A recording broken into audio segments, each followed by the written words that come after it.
అందరికీ నమస్కారం అండి. నా సాహితీమాలకు స్వాగతం.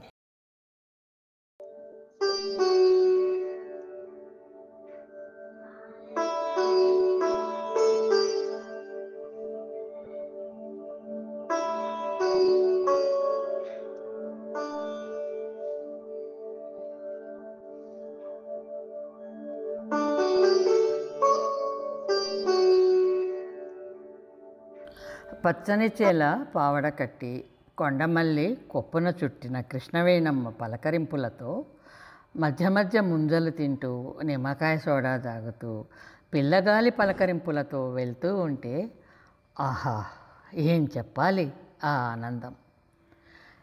ఎక్కడికి వెళ్తున్నానా? అవనిగడ్డ.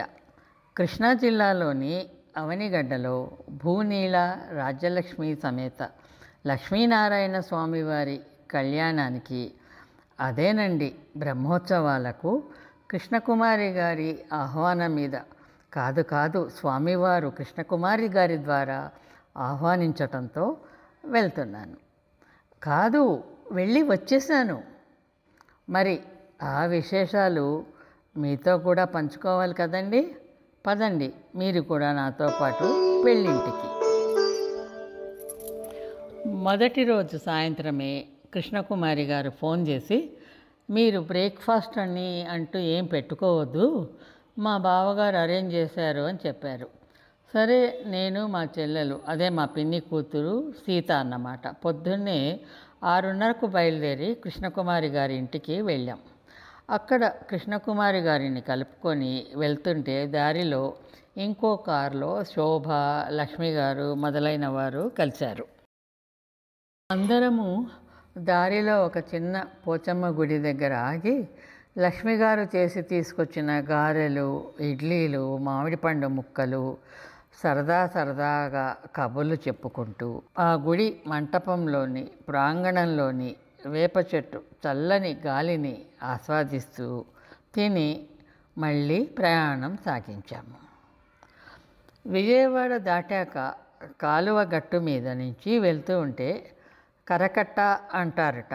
ఆ కరకట్ట మీదుగా వెళ్తుంటే మనలని అరటి తోటలు, కొబ్బరి తోటలు, పక్క నుంచి కృష్ణమ్మ గారు, పాపం ఎండాకాలం కదా చాలా వరకు ఎండిపోయింది, లేకపోతేట గలగలా పారుతూ రోడ్డు దాకా వచ్చేస్తుంది ఆవిడ గారు. ఇక కృష్ణమ్మ గారి పలకరింపులతో ఆహ్లాదంగా మేము అవనిగడ్డ చేరుకున్నాం. అవనిగడ్డలోని లక్ష్మీనారాయణ స్వామి దేవాలయ ధర్మకర్తలు కృష్ణకుమారి గారి బావగారు పోతరాజు భాస్కర్రావు గారు ఈ బ్రహ్మోత్సవాన్ని నిర్వహిస్తున్నారు. ప్రస్తుతం ఈ ఆలయానికి అనువంశిక ధర్మకర్త పోతరాజు భాస్కర్రావు గారు. వీరి ఆధ్వర్యంలో ఆలయంలో అనేక కార్యక్రమాలు జరుగుతున్నాయి. ఉగాది పంచాంగ శ్రవణం, ఆషాఢపట్టి, విజయదశమి నాడు శమీ పూజ, కార్తీక మాసంలో దీపోత్సవం, ముక్కోటి తర్వాత బ్రహ్మోత్సవాలు, ఈ కార్యక్రమాలు అన్నీ అత్యంత శోభాయమానంగా జరుపుతుంటారు. ఇవన్నీ కూడా భాస్కర్రావు గారు తన సొంత డబ్బులతోటే ఈ కార్యక్రమాలన్నీ కూడా జరిపించటం ఎంతో కొనియాడదగిన విషయం. బ్రహ్మోత్సవ సమయంలో దూర ప్రాంతాల నుండి ఆలయానికి వచ్చిన భక్తులందరికీ ఉచిత వసతి, భోజన సదుపాయాలు ఏర్పాటు చేస్తున్నారు. ఆలయాన్ని అన్ని విధాలా అభివృద్ధి చేస్తూ స్వామి సేవకే అంకితమైన భాస్కర్రావు గురించి ఎంత చెప్పినా తక్కువే. వారికి అక్కడే పెద్ద ఇల్లు ఉంది. కింద హాలు, పైన అన్ని గదులు, ఎంతమంది వచ్చినా కూడా ఉండేట్టుగా సరిపోయేట్టుగా ఉంది. మాకు కూడా పైన ఒక room, AC room with toilet ఉన్నది ఇచ్చారు. తర్వాత ఏర్పాట్లన్నీ కూడా చాలా ఘనంగా ఉన్నాయి. ఈ అరేంజ్మెంట్లన్నీ కూడా పోతరాజు భాస్కర్రావు గారు చూసుకుంటూ ఉంటారు. వారి శ్రీమతి అన్నపూర్ణ గారు సాక్షాత్తు అన్నపూర్ణనే. ఎవరికి ఎటువంటి లోటుపాట్లు రానివ్వరు. స్వామివారితో సమానంగా అతిథులను కూడా ఆదరిస్తారు. భాస్కరరావు గారు ప్రతి నిమిషము మమ్మల్ని కనిపెట్టుకొని ఉండి, మమ్మల్నే కాదండి వచ్చిన వారందరినీ కూడా టిఫిన్ చేశారా? బాగున్నాయా? మీకు ఎలా ఉంది? అంతా వసతిగా ఉందా లేదా అని కనుక్కుంటూ ఉన్నారు. మేము కూడా వారి కుటుంబంలో సభ్యులైనట్టుగా మమ్మల్ని చూసుకున్నారు అన్నపూర్ణ గారు. కృష్ణకుమారి గారి, గోపాలకృష్ణ గారి సంగతి వేరే చెప్పాలా? వీరితో పాటు ఇంకో ప్రత్యేక వ్యక్తి గురించి చెప్పాలి. ఆవిడ రమాదేవి, భాస్కరరావు గారి మేనకోడలు.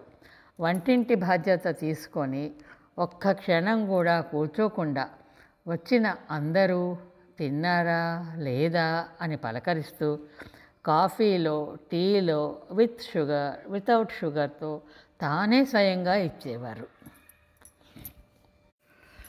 ఇక పెళ్ళి సంబరం. మేము వెళ్ళటానికి ముందే అప్పడాలు, వడియాలు, స్నాక్స్ కొన్ని, పచ్చళ్ళు అన్నీ చేసి పెట్టేశారు. మేము వెళ్ళగానే బోలెడు మల్లెపూలు తీసుకొచ్చి మధ్యలో పెట్టారు.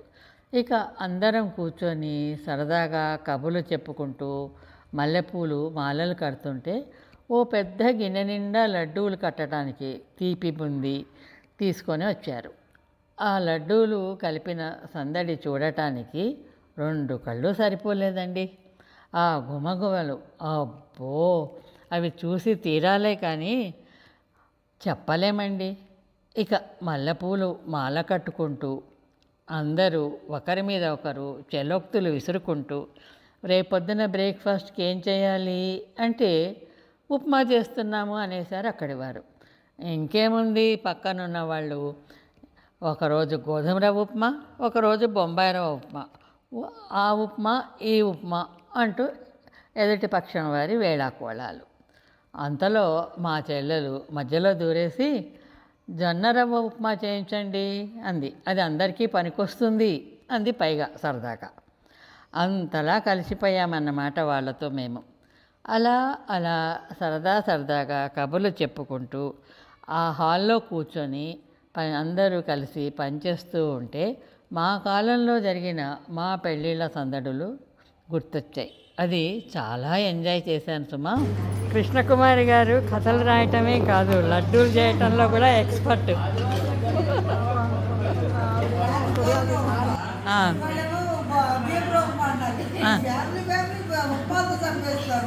అంటే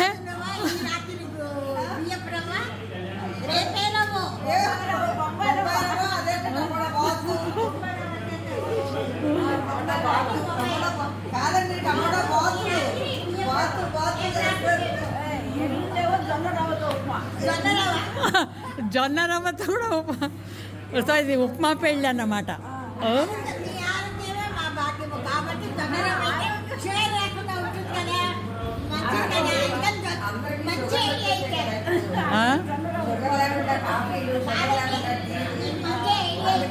షుగర్ లేకుండా దాన్ని ఏమంటారు, జొన్నలు సద్దలు రాదు. మేము ఇకపై నుంచి లడ్డూలు కూడా జొన్నలు రాదు. అక్కడి ప్రత్యేకమైన చక్కెర కేళి, అరటిపండ్లు, రసాలు అన్నీ దగ్గరలో ఉన్న పొలాలు, తోటల నుంచి రైతులు తెచ్చి కుప్పలు వేశారు. అరటికాయ అయితే మన అరటికాయలకు 4 రెట్లు పెద్దవిగా ఉన్నాయి. ఇంకా కూరలన్నీ కూడా ఫ్రెష్వి కదా, భలే రుచిగా ఉన్నాయి. పెరుగు మహారుచి. వివాహ భోజనం కదా మరి. ఇక స్వామివారి బ్రహ్మోత్సవ కార్యక్రమాలన్నీ మరునాటి ఉదయం నుంచి మొదలయ్యాయి. ఆ ఉత్సవాలన్నీ జరిపించేది కూడా పోతరాజు వారి వంశస్థులే. వారే పీటల మీద కూర్చుంటారు. ఈ దేవాలయం చాలా ప్రాచీనమైన దేవాలయం. గోపురం కూడా చాలా ఎత్తుగా ఉంటుంది.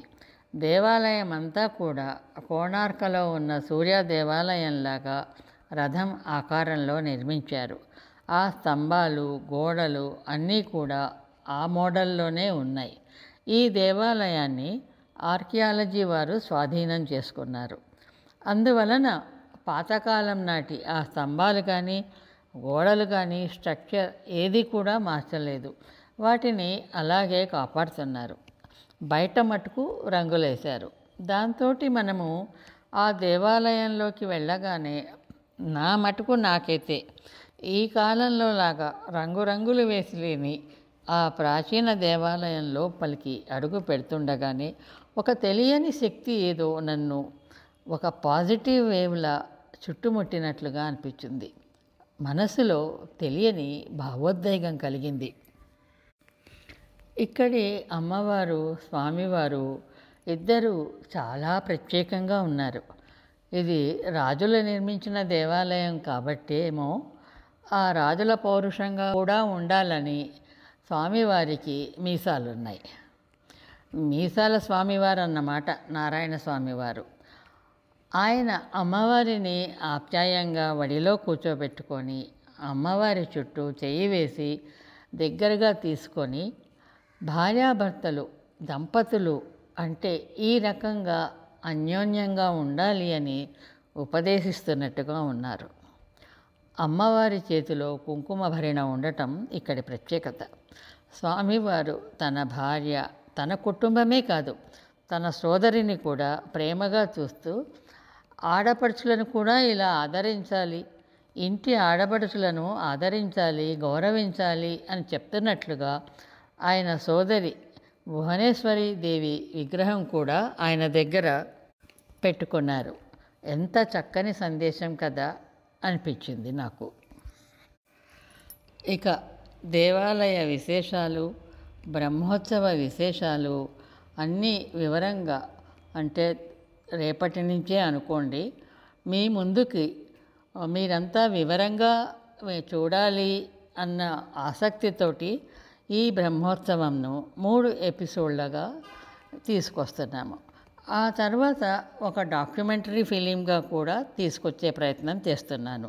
మరి మీరందరూ అది కూడా చూసి తరించాలని, అంతేకాదు వీలైనప్పుడు వెళ్ళి ఆ స్వామివారిని దర్శించుకొని వారి కృపకు పాత్రులవ్వాలని కోరుకుంటున్నాను. ముందుగా ఈ దేవాలయ చరిత్ర విశిష్టత గురించి అవనిగడ్డ ఎమ్మెల్యే శ్రీ మండలి బుద్ధప్రసాద్ గారు, అక్కడి ప్రధాన అర్చక స్వాములు ఏం చెప్తున్నారో విని తర్వాత బ్రహ్మోత్సవ ఎపిసోడ్లను, డాక్యుమెంటరీని తిలకిద్దాం. సరేనా? ఈ దేవాలయాన్ని లక్ష్మీనారాయణ స్వామి వారి బ్రహ్మోత్సవాన్ని తిలకించే అవకాశం నాకు కలిగించిన కృష్ణకుమారి గారికి, వీక్షిస్తూ ప్రోత్సహిస్తున్న మిత్రులకు ధన్యవాదాలు. నమస్తే.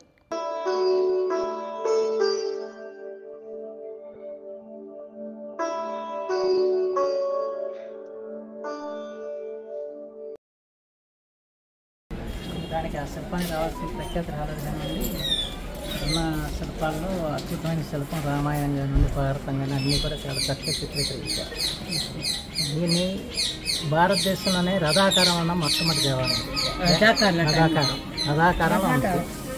కోనార్క్లో సహజంగా కోనార్కదే మన రథాకారం అని చెప్పి అనుకుంటారు. కోనార్క్ అంటే ముందే ఈ దేవాలయం నిర్మాణం అయింది. అంచేత ఈ దేవాలయం యొక్క ప్రశస్తి చాలా గొప్పది. చిన్నప్పుడు ఆ ఇరుసులు కూడా తిరుగుతూ ఉండేవి, అంత మట్టి ఇప్పుడు అయిపోయింది మీరు చూడండి. తర్వాత ఏకశిల మీద ఒక గొలుసు ఉండేది, ఒక రింగు మాత్రం ఉన్నట్టుంది ఇప్పుడు కూడా. మేము చదువుకున్న రోజుల్లో ఏకశిల మీద ఒక రింగు ఉండేది. రింగు అంటే అద్భుతమైన శిల్ప సంపదకి ఇది పెద్ద నిదర్శనం. తర్వాత అక్కడ ఉన్న నాట్య శిల్పాలు కూడా అపూర్వమైనవి. ఒక నాటి శిల్పం ఉంటుంది, 2 చేతులు ఇట్లా పెట్టుకుని ఇది ఒక జిమ్నాస్టిక్ లాగా ఉంటుంది. చూడండి అంటే ఒక్కొక్క శిల్పం మీరు చూడండి, చూస్తే దాని యొక్క విషయం తెలుస్తుంది. అలా కొన్ని యంత్రాలు కూడా ఉన్నాయి.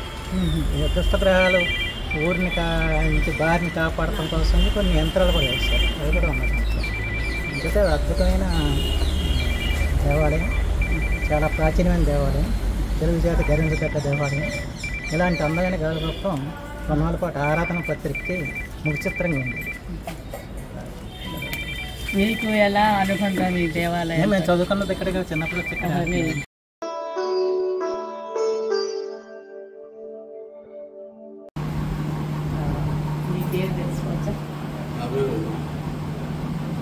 వేణుగోపాల్ కళ్యాణోత్సవ ప్రధానార్చకుడు. ఎప్పటి నుంచి చూస్తున్నారు? ఇది మనకి సుమారుగా మాకు 4 తరాల మట్టి నాకు తెలుసు.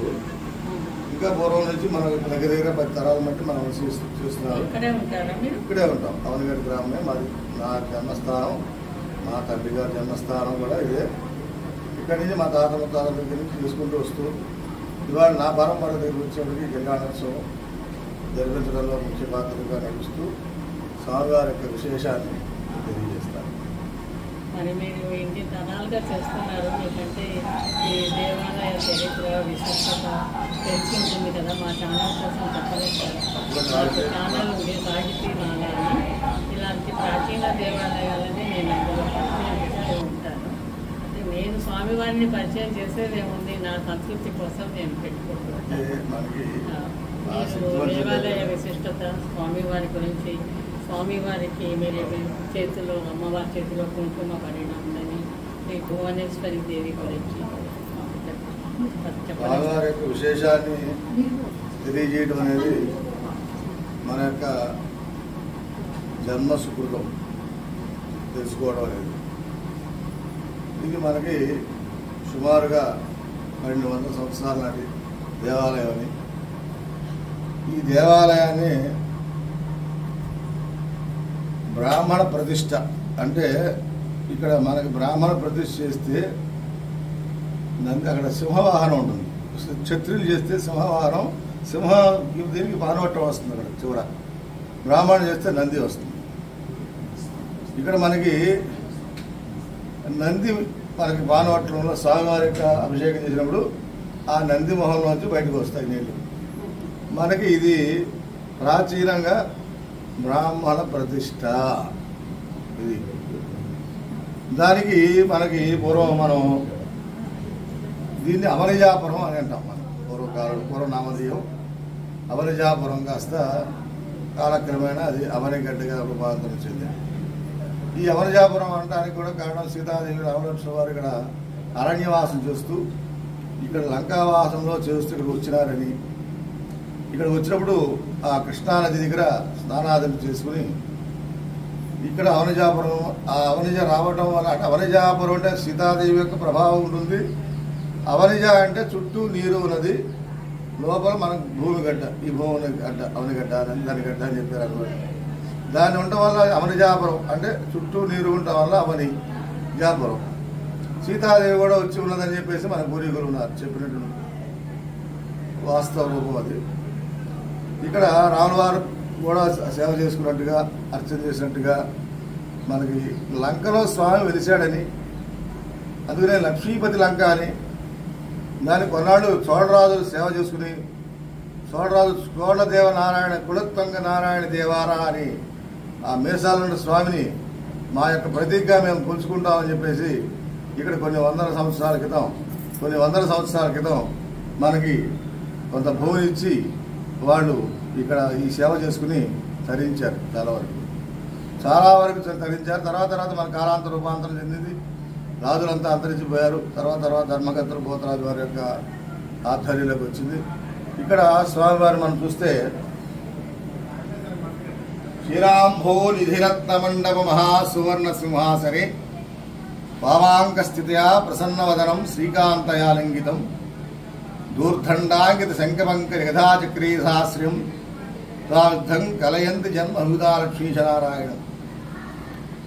ఈ యొక్క విశేషమైనటువంటి స్వరూపం సాలగ్రామ స్వరూపం అన్నమాట స్వామివారు. చాలా స్వయంవ్యక్తమైనటువంటి రూపం కాబట్టి మనకు అన్ని విధాల చాలా స్పష్టంగా మనకు కనబడతాయి. అక్కడ ఆభరణాలే కానివ్వండి, నకసిక పర్యంతం అంటాం మనకు సహజంగా. స్వామివారి యొక్క నకసిక పర్యంతం అంటాం మనం. స్వామివారి యొక్క పీఠం సువర్ణ పీఠం అన్నమాట. ఆ యొక్క పీఠం మీద అయ్యవారు కూర్చుని ఉంటారు. అయ్యవారి యొక్క ఎడమ భాగం మీద, ఎడమ తొడ మీద అమ్మవారు కూర్చుని ఉంటుంది. వాళ్ళిద్దరూ కూడా ఇలా ఆలింగం చేసి ఎడమ చేతితో ఆలింగం చేసి ఉంటారు స్వామి. ఈ యొక్క కుడి చేతిలో మనకి అయ్యవారి చేతిలో శంఖహస్తం అంటే శంఖం ధరించినటువంటి హస్తం అన్నమాట. తర్వాత ఇది మనకి పంకజం అంటాం మనం, అదే కమలం అంటాం, పంకజం అంటాం, పంకజహస్తం. తర్వాత ఇది అలంకార గద.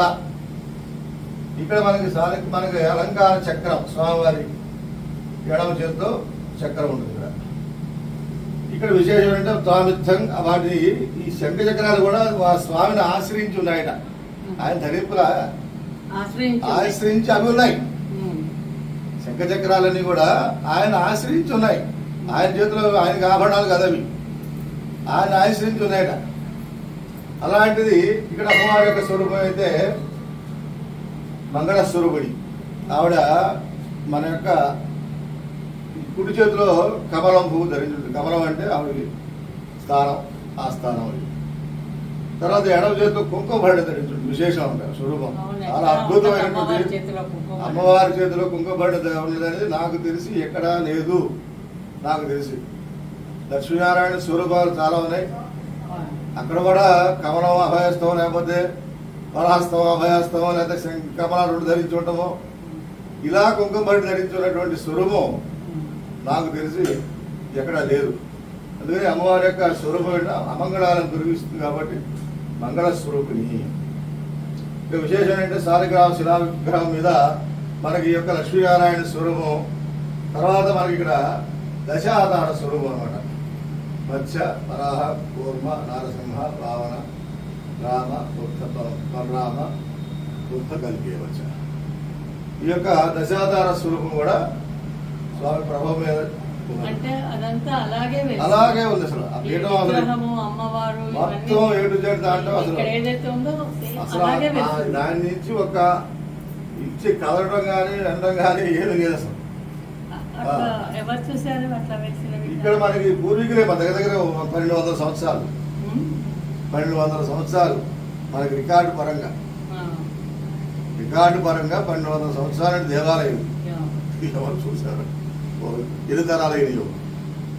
మా తరాలకు వచ్చేవాడు మనం సేవ చేసే భాగ్యం మాకు కలిగింది. విశేషం ఏంటంటే ఇక్కడ మనకి ఇది కౌతుకమూర్తి అంటారు. కౌతుకం అంటే విశేషం అంటే పూర్వకాలంలో స్వామివారి యొక్క ఉత్సవాన్ని ఈ స్వామి జరిపారు.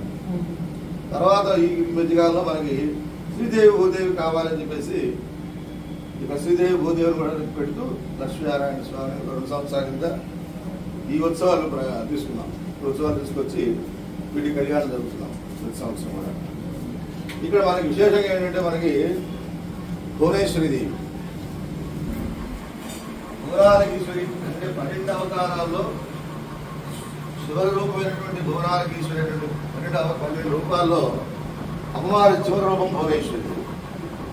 ఆ భువనేశ్వరి దేవి మామూలుగా మనకి వైష్ణవ శక్తి అంటాం మనం. వాళ్ళు ఏంటంటే శైవ శక్తి అంటాం. కాబట్టి భువనేశ్వరి అంటే ఆవిడ చెల్లి, కృష్ణుడికి చెల్లని, ఆవిడ కూడా ఆడపడుతుంది కూడా దగ్గర పెడుతున్నామని అదొకటి అనుకోవచ్చు. అసలు భువనేశ్వరి అంటానికి కూడా అవకాశం లేదు. ఎందుకంటే అమ్మవారి చేతులు కమలం ధరించుంటారు. అక్కడ మోహి రూపం దాని అలాగా చెయ్య పక్క బయట పెట్టి ఉంటుంది. కాబట్టి రాజ్యలక్ష్మియే గోదాదేవి అంటే కుక్క ఉంటుంది. ఇక్కడ వస్తాం భువనేశ్వరి మహాన్ ఉంటుంది. కాబట్టి భువనేశ్వరి దేవి కూడా విష్ణు యొక్క అనుగ్రహంతో ఉన్నది. లక్ష్మీ స్తోత్రం ఆ రూపం అది. లక్ష్మీ రూపమే భువనేశ్వరి రూపం. ఇక్కడ మనకి విశేషమైన లక్ష్మీ స్వరూపమే లక్ష్మీ రాజ్యలక్ష్మి అని అనాలి. కాబట్టి ఉత్సవంలో దసరా విశేషంగా నవరాత్రి విశేష కళ్యాణోత్సవం బ్రహ్మాండం జరుగుతాయి. చాలా అద్భుతం. ఇది ఈ దేవాలయం అసలు మామూలుగా ఒక రథాకృతిలో గుడి. రథాలు గుర్రాలు అవుతున్నట్టుగా రథాలు, చక్రాలు, దీని మీద ఈ యొక్క త్రిపీఠం అంటారు. దేవాలయం పీఠం త్రిపీఠం అంటారు. త్రిపీఠం ఏ దేవుడు 3 పీఠాలు ఉంటాయి. త్రిపీఠం అంటారు దాన్ని. ఆ 3 పీఠాల్లో ఉత్సవ, కౌతుక, బలి. బింబం ప్రధాన దేవత, తర్వాత ఉత్సవ దేవత, తర్వాత కౌతుక దేవత అనేది ఆ 3 ఉంటాయి. మంచి బేరాలు ఉంటాయి. విలువ ఏంటంటే 5 బింబాలు ఉంటాయి. విష్ణు యొక్క దేవాలయంలో విశేషమైన దేవాలయాలు కూడా 5 బేరం ఉంటే రూపము, 5 బేరాలతో అంటే 5 మూర్తులతో ఉంటారండి. అదే స్వామి ఒకటి కళ్యాణ స్వామి, ఒకటి అభిషేకానికి, ఒకటి పరిహార ఊరేగింపు పెట్టుకుంటారు, ఒకటి ఉత్సవాలు ఊరేగింపు పెట్టుకుంటారు. ఇలా 5 ధ్రువమూర్తి చెడు అనుకుంటారు స్వామి. ఆ ధ్రువమూర్తిని బట్టి మీసాలు కూడా పూర్వం ఆ స్త్రీలోనే ఉన్నాయి. స్వామి స్త్రీలోనే ఉన్నాయి. శ్రీనారాయణ స్వామి మామూలుగా అయితే ఆయన శాత స్వరూపుడు, మీసాలు లేవంటారు. కాబట్టి మోహన్ రూపం అంటారు. కానీ ఇక్కడ విశేషంగా మీసంతోనే స్వామి విశేషంగా. కాబట్టి ఆయన రూపం చాలా అద్భుతమైన రూపం, చాలా అద్భుతంగా కార్యక్రమాలు జరుగుతుంటాయి. అలాగే త్రిపీఠం మీద స్వామివారి యొక్క స్వరూపాన్ని, ఇది కూడా 36 స్తంభాల ముఖమండపం. ఈ ముఖమండపంలో అసలు దేవాలయం అది మనకు వెలిసింది అనుకున్నాం కదా, లంకలో ఉన్నది దేవాలయం. ఇది 36 స్తంభాల ముఖమండపం. ఈ ముఖమండపంలో స్వామిని ప్రతిష్ఠ చేసే 1000 సంవత్సరాలు. అంటే అంతకుముందు మనకి 200 సంవత్సరాల క్రితం అక్కడ లోపల లంకలోనే ఉంది. నదీ పరివాహక ప్రాంతం కావడం వల్ల వరదలు వచ్చినప్పుడు దేవాలయం ఒరిగిపోయిందని, ఆ ఒరిగిపోయినప్పుడు తీసుకొచ్చి స్వామికి మళ్ళీ 36 స్తంభాల ముఖమండపంలో ప్రతిష్ఠ చేశారని, ఇది 1165లో ఇది జరిగినట్టుగా మనకి శాసనాలు, ఇవన్నీ కూడా శాసనాలు బట్టిగా ఆ శాసనం ఉంది, గారిగోపల్లి శాసనం ఉంది, ఇవన్నీ కూడా మనకి శాసనాలు కనబడుతుంది. కాబట్టి ఇది అద్భుతమైనటువంటి రూపం స్వామి, అద్భుతమైనటువంటి రూపాంతో పాటు కోణార్క దేవాలయంతో పాటుగా, అంటే తర్వాత మనకి కోణార్క దేవాలయం, సూర్యనారాయణ స్వామి దేవాలయం ఎట్లా కట్టారో రథంలో, అంతకంటే మనకి ముందే ఉంది శ్రీ. కాకపోతే ఈ గుర్రాలు అంత ఎక్కువగా లేవు, తక్కువగా ఉన్నాయి. ఇక్కడ మనకి విశేషమైన త్రిపీఠం మీద గుర్రాలు రావుతున్నట్టుగా 36 స్తంభాల ముఖమండపంలో ఇది ప్రతిష్ఠ చేశారు. ఇది కూడా చేసి దగ్గర 1000 సంవత్సరాలు, అసలు దేవాలయం 1200 సంవత్సరాలు. ఇది విశేషమైన రూపాన్ని ప్రావిధ్యం కలయంతి జన్మ అవిధాన సూచనాలయం, అలాంటి రూపాన్ని మనం స్వామిని సేవించిన అట్లా తరించవచ్చు అని చెప్పేసి పద్ధతి.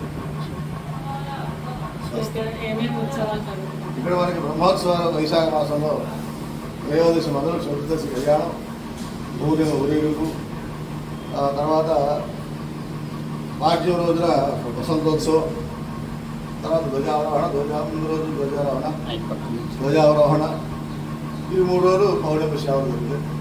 ఇది త్రయానికి దీక్షలో చేస్తారు కార్యక్రమం.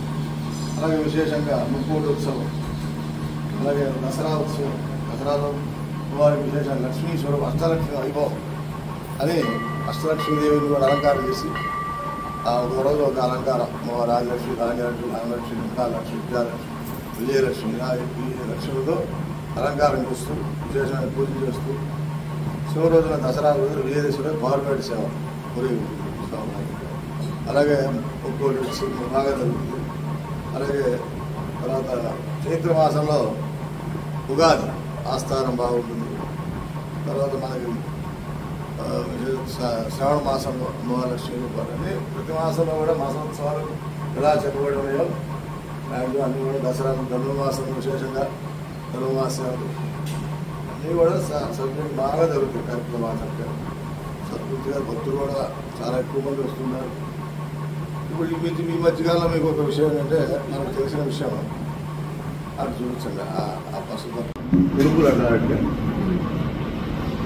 ఆ స్తంభం మీద మనకి ఇప్పుడు కరోనా విజృంభణ ఎట్లా చేసిందో ఈ మధ్యకాలంలో ఆ మసూచిరాగం విజృంభణ చేసినప్పుడు దాని మీద రామరక్ష యంత్రము, ధన్వంతరి యంత్రం, బీజాక్షరాలతో దిగ్బంధనం చేశారు.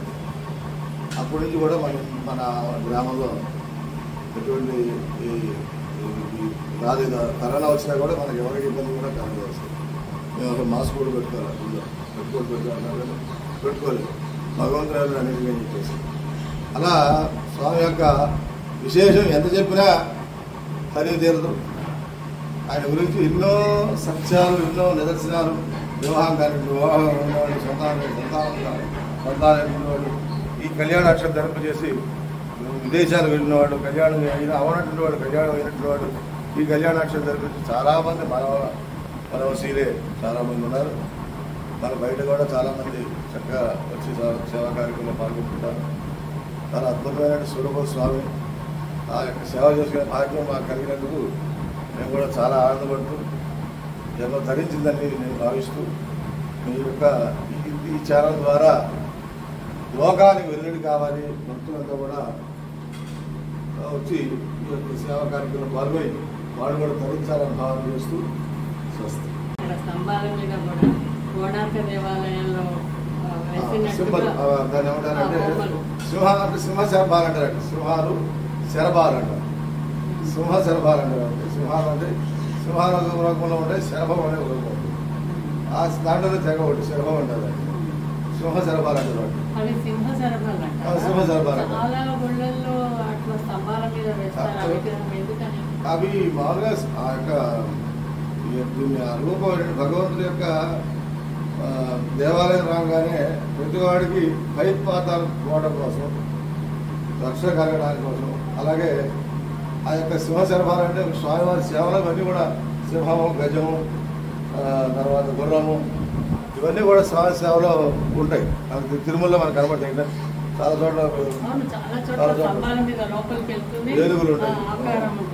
గజలక్ష్మి స్వరూపం ఏనుగు ఉంటుంది ఈ స్తంభాల మీద. ఈ గజలక్ష్మి గజలక్ష్మి లక్ష్మీదేవి గజలక్ష్మి లక్ష్మీ ఆలయాలు అలా ఉంటాయి.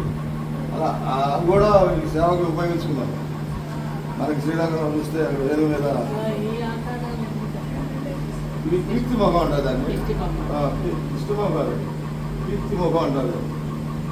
ఈ కీర్తి మొహంతో దానివల్ల ఉండటం వల్ల భగవంతుడి యొక్క విశేషమైనటువంటి కీర్తి ఏంటనేది ఆ యొక్క దానివల్ల ఎటువంటి దోషాలు ఉన్నా మన దృష్టి దోషాలు వాళ్ళు నడకోసం నడవడం ఉంటాయి. ఆ యొక్క ఒక దృష్టికి ఒక విధమైనటువంటి ప్రభావం ఉంది. ఆ దృష్టి దోషాలను తీసేసేటటువంటి ప్రభావం అన్నమాట కీర్తి మొహం. కాబట్టి స్వామివారు కూడా దృష్టి కాబట్టి అటువంటి ఆ దోషాలన్నీ కూడా తొలగిపోవడం కోసం ఆ కీర్తి మొహం పెట్టారు. అలాగే దాని మీద కూడా మకర తోటం అంటారు. మకర తోటం మీద కూడా దశావతార శివుడు చాలా అద్భుతంగా విశేషం. గుడి దేవాలయంలో పురాతన దేవాలయం అనడానికి ఒక నిదర్శనం. ఈ సాలగ్రామాలు మామూలు జనరల్గా ఎట్లా ఉంటాయంటే రౌండ్గాను మనకు తెలిసినటువంటి విషయాలు ఏంటంటే రౌండ్గా ఉంటాయి. ఇక్కడ కూర్మావతారం ఉంటుంది, మత్స్యలు అది కూర్మావతారం. చూసారా కోర్మం ఎట్లా ఉంది? ఇది కూర్మావతారం, ఇది మత్స్యావతారం. మత్స్యం చక్రం ఉంటుంది. ఏకచక్రే మహాభో ఇది చక్రే లోక సంచారి. మనకి చక్రాలు మన శరీరంలో ఎట్లా ఉన్నాయో ఇది మత్స్యావతారం. ఇది సుదర్శన చక్రం. బాగా తెలుసు. ఇలాగే వచ్చిందా? ఇలాగే ఉంటుంది. ఇది వామనావతారం. వామనావతారం కూడా బాగా తెలుసు. ఇది నరసింహావతారం. నరసింహావతారం ఇలా అవతారం. ఇది రామావతారం. రామబాణం లాగా ఉంటుంది. రామావతారం. ఇప్పుడు జనరల్గా వచ్చే సాలగ్రామాలు ఇట్లా ఉంటాయి. ఇవన్నీ ఒరిజినల్గా పుట్టుక దశావతారాలు ఎలా చెప్పామో మనం, ఇవన్నీ పుట్టుకతో ఉన్నటువంటి మన సాలగ్రామాలు. ఇవన్నీ పుట్టుకతో ఎలా మనం ఒరిజినల్గా ఎట్లా పుట్టామో ఈ సాలగ్రామాలు కూడా గండకి నదిలో ఒరిజినల్గా పుట్టినాయి అన్నమాట. చక్రం సుదర్శన ఇలాంటి విశేషమైనటువంటి రూపాలు చాలా ఉన్నాయి. చాలా వరకు ఇది సాక్ష్యం. ఇదే సాక్ష్యం మన పూర్వకాలంలో దేవాలయం అంటే ప్రాచీన దేవాలయం. స్వామివారితో పాటు ఇవి కూడా దశావతారాలు ఎట్లా ఉన్నాయి. స్వామివారికి ఎలా వచ్చినాయో తెలియదు మనకి. మరి ఆయనతో ఉద్భవించినాయో లేకపోతే ఎవరో తీసుకొచ్చి ఇచ్చారో తెలియదు మనకి. ఈ అప్పటి నుంచి నాకు తెలిసినంత వరకు మన పూర్వకారాలు అట్లాగే ఇక్కడే సేవ చేసి ఇవే రోజు కూడా సాలగ్రామాలకు అభిషేకం చేసి ఈ తీర్థాన్నే మనం ఇస్తాం.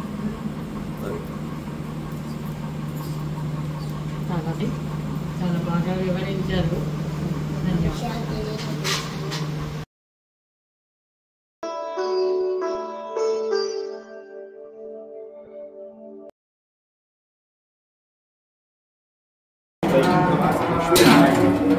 ఏ కార్యక్రమం ప్రారంభించిన మొదటగా శ్రీ లక్ష్మీనారాయణాభ్యాం నమః, ఉమామహేశ్వరాభ్యాం నమః అని ప్రార్థన చేస్తాం కదా. ఆ స్వామి మూలవరు ఆయనకి ఆ పైన లతలో ఉన్నటువంటి ఆ లతలాగా చూసారు గంధం పెట్టింది చింతలు. వాటిలో ఒక్కొక్క దాంట్లో ఒక అవతారం చెప్పింది. దశావతారాలు కూడా ఉన్నాయి. స్వామి దశావతారాలు కూడా ఉన్నాయి. అట్లానే స్వామి యొక్క ఎడమ గుణం మీద అమ్మవారు కూర్చుని ఉంటుంది. స్వామి యొక్క హస్తం ఆమె ఆలింగనం అంటే ఇక్కడ మనకి వర్గండాంకిత శంఖ పంకజవతైరుదారాశ్రియం వామిర్థం కలయంతి నారాయణ లక్ష్మీ చ నారాయణ అని చెప్పేసి మనం ప్రార్థన చేస్తాం. స్వామి అమ్మవారిని ఆలింగనం చేసుకుంటూ దగ్గరగా కూర్చుంటారు అన్నమాట. లక్ష్మీనారాయణ అందుకే మనం మన దంపతి పూజ చేయించేటప్పుడు లక్ష్మీనారాయణ స్వరూపంగా ఆశీర్వచనం చేస్తాం. ఎందుకంటే తల్లి వేరు తండ్రి వేరు కాదు, ఇద్దరు కూడా ఎప్పుడు కలిసి ఉండాలి, జీవితాంతం కూడా అన్యోన్య దాంపత్యం పొందాలి అనేటువంటి కోరికతో మనం అలా చేయిస్తాం. ఆ స్వామి స్వరూపం మనకి ఇక్కడ ప్రత్యక్షంగా కనబడుతుంది అన్నమాట. తల్లి యొక్క ఆలింగనం చేసినటువంటి చేతికి అలంకార చక్రం ఉంటుంది, తల్లి యొక్క చేతిలో ఇక్కడ కుంకుమ భజన ఉంటుంది, ఇక్కడ పుష్పం పద్మం ఉంటుంది, తల్లి చేతిలో పద్మం ఉంటుంది.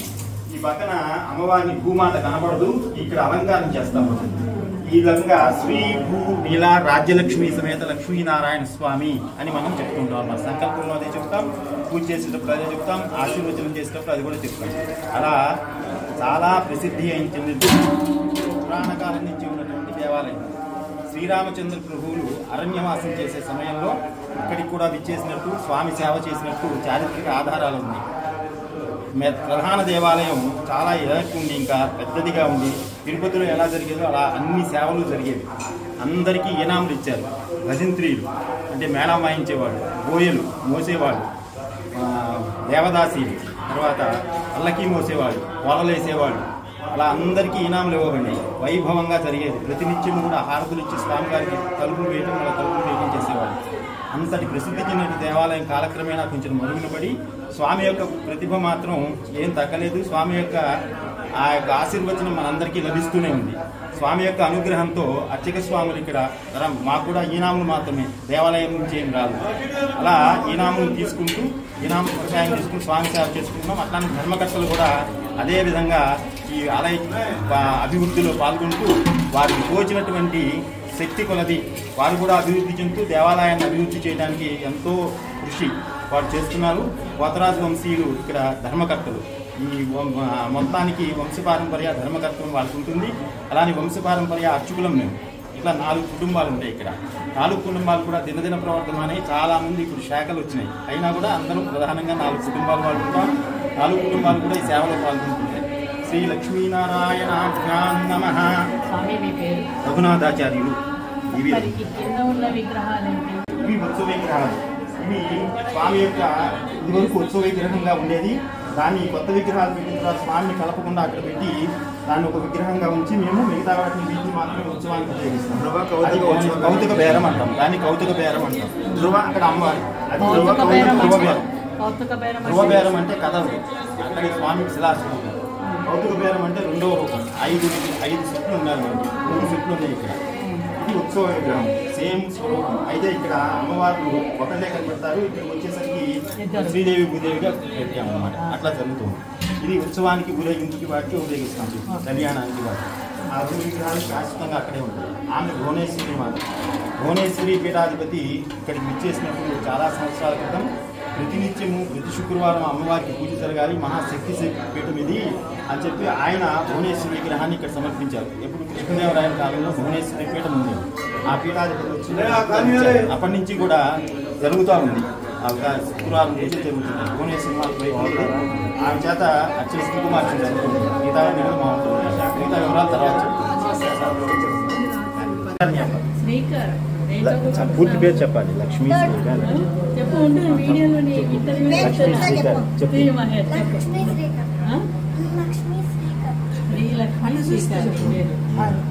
ఏం చదువుకుంటున్నావు? ఈ ఊర్లోనేనా? విజయవాడ. ఇప్పుడు తాతగారికి సాయం చేయడానికి వచ్చావా ఇక్కడికి? నాకు బాగుందా ఇక్కడ సాయం చేయటం? నమస్కారం చెప్పు. బాబు ఆయుర్వేదిక్ డాక్టరా? ఎంఎస్ ఆయుర్వేదం.